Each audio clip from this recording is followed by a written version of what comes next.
Әсіп дайындауға кірістім. Бұл жерде сиыр мен жылқының бүйрек, жүрек, бауыр, іш майлары бар. Және оған пияз бен сарымсақты қосып, бәрін ет тартқыштан өткізіп аламын. Массамыз шамамен 10 килограмм болып тұр.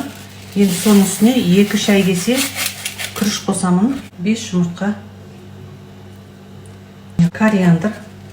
Әркім өзінің талғамына қарай қосуға болады, қоспаса да болады. Қызыл бұрыш, қара бұрыш, тұз.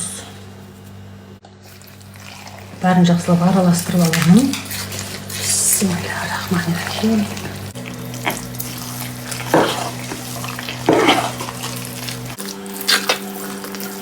Осының үстіне 1 литр су.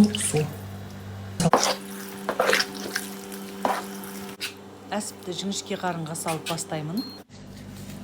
Екі жақ шетін осылай мықтап байлап тастаймыз. Енді шекке саламын. Бұл жерде жылқының шегі.